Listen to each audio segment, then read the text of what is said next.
Even before the announcement of the elections, the fiscal situation of France has been strained. And now the elections only add severe risks to this.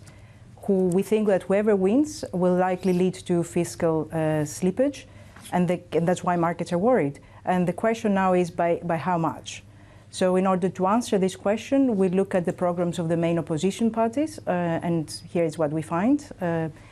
So for the case of the right-wing National Rally, we see that the cost of the program could be as low as 8 billion if they stick to the explicitly stated policies, which means that the impact on debt will be manageable, but it will be moderate.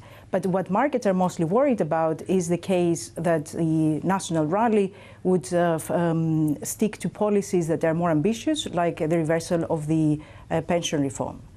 In the case of the left-wing alliance, the new front, Popular Front, our preliminary estimates of the program suggest that they could add up to 60 billion to the deficit. And in that case, the impact on debt will be more substantial and could rise to 121% of GDP in 2027, above 113% in our baseline scenario, and the deficit widen. So in both cases, we see that the EU fiscal rules will not be met, and making the conversations with Brussels more difficult.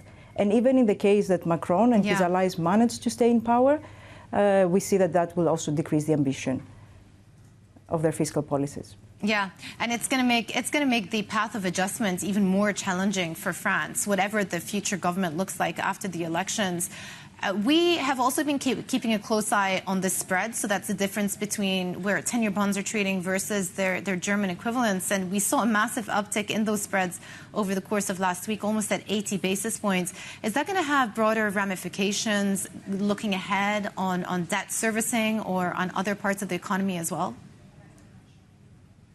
Yeah, clearly. So spreads have spiked since the announcement of the elections and reached levels last seen in 2017, with the first time when Macron and Le Pen were competing for power. So higher borrowing costs could be a strain both on the fiscal outlook but also on the economic growth. So on the fiscal outlook, if spreads were to remain at the current levels or not widen further, then the impacts could be modest.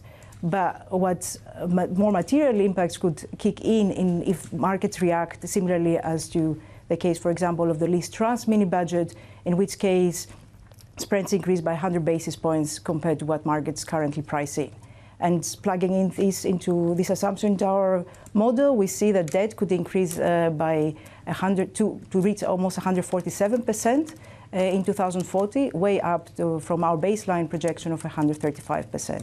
So it's a story that takes time because debt takes time to kick in.